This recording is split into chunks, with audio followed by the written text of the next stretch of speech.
যতই ব্যস্ত থাকুক জীবন, তবুও চাই জায়গা নির্জন। শান্ত স্নিগ্ধ পরিবেশে কে না যেতে চায়, তাই কাছাকাছি খোঁজ নিয়ে চললাম ছোট পার্ক নীলাঞ্জনে। আসসালামু আলাইকুম এভরিওয়ান, কেমন আছে সবাই? আশা করছি অনেক ভালো আছো, আমরাও প্রত্যেকে অনেক ভালো আছি। আমাদের বাড়িতে কিছু অতিথি এসেছিল, তারা বলেছিল কোথাও একটু ঘুরতে যাবো, কাছাকাছি কোনো স্নিগ্ধ শান্ত পরিবেশ এরকম কোনো গার্ডেন আছে কিনা। তো আমাদের এখানে কাছাকাছি বলতে এই নীলাঞ্জনা পার্কটাই আছে। তো আমি বললাম চলো আমরা পার্কেই ঘুরে আসি। ও বাবা, গিয়ে দেখি না কি পরিমাণ লাইন টিকিটের, যা কষ্ট করে পেলাম। গার্ডেনের ভিতরে ঢুকতে দেখলাম একটা গৌতম বুদ্ধের বড় স্ট্যাচু। তারপরে এই যে রাস্তা ধরে চললাম, আর রাস্তার ধারে ধারে একদম ছোটা ভীমের যে কার্টুনের ক্যারেক্টারগুলো আছে তাদের স্ট্যাচু করা, ছোট ছোট ফুল গাছ লাগানো। অনেক বছর আগে একবার গিয়েছিলাম, তখন পার্কটায় এত কিছু হয়নি। যাক, এখন দেখলাম বেশ অনেক কিছু নতুন নতুন জিনিস তৈরি করেছে। যাক, আমাদের সব থেকে বেশি যেটা দৃষ্টি আকর্ষণ করেছে সেটা হচ্ছে এই কিংকং এর স্ট্যাচুটা।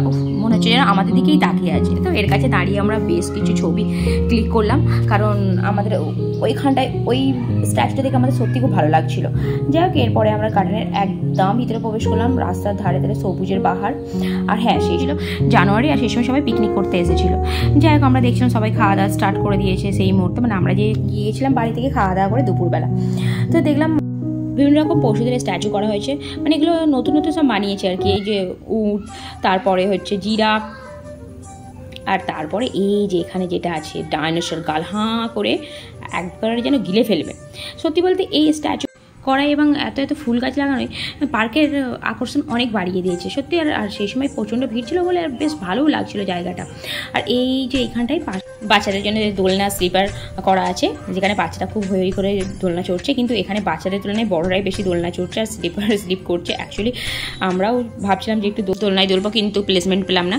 যাই হোক, এরপর যেটা হচ্ছে নীলাঞ্জনার বিখ্যাত জায়গা, যেখানে পিক না তুললে মনে হবে নীলাঞ্জনায় গিয়েছি বলে এটা প্রমাণ দেওয়া যাবে না। এই যে এই জায়গাটা আমরা বেশ কিছু ছবি সবাই মিলে ক্লিক করলাম, কারণ আমাদের পরিবারের অনেকজনই গিয়েছিলাম একসঙ্গে। তো এই যে আর একটা জায়গা যেখানে নীলাঞ্জনার, মানে এই জায়গাটা যদি কেউ ছবি দেখে সে এক কথাই বলে দেবে যে এটা নীলাঞ্জনা পার্ক।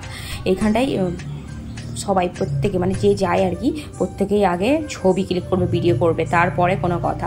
এইখানে বোটিংও হচ্ছিল, আর আমার ভাইপো খুব জেস্ট করছিল যে বোটিং করবে, কিন্তু বোটিংয়ে এত লাইন যে সেই লাইনে দাঁড়িয়ে পড়লে আর সন্ধে হয়ে যাবে বোট চড়তে চড়তে। তো আমার ভাইপোকে অনেক বুঝিয়ে বললাম ঠিক আছে, আর চড়লাম না, পরে একদিন এসে চড়বে। আর এখানে একটা ছোটোখাটো মেলাও বসেছিল।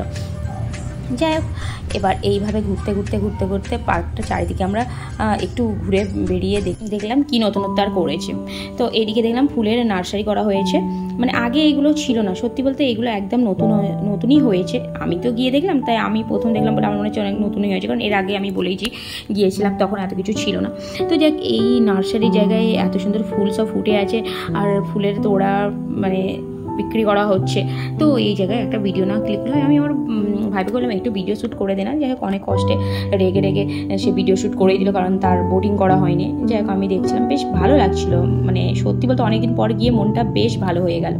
তারপর ঘুরতে দেখলাম কখন সময়টা পেরিয়ে গেছে, বাড়ি ফেরার সময় হয়ে গেছে, কারণ অনেক সন্ধে হয়ে যাচ্ছিলো আর আমাদের বাড়ি ফেরার তাড়া ছিল। এই যে আমি প্রত্যেকে বলছিলাম রিভিউ দিতে যে তোমাদের কেমন লাগলো জায়গাটা, প্রত্যেকে বললো আমাদের খুব ভালো লেগেছে। মানে ছোটোখাটো হলেও জায়গাটা অনেক সুন্দর। অ্যাকচুয়ালি এটাকে ছোটোখাটো বলা যাবে না, এখন দেখলাম অনেকটাই বড় জায়গা জুড়ে করা হয়েছে। যাক, এবার বাড়ি ফেরার পালা। তো আমরা সবাই মিলে এবার বাড়ি ফেরার পথে, কারণ অনেকটাই সন্ধে হয়ে গিয়েছিল।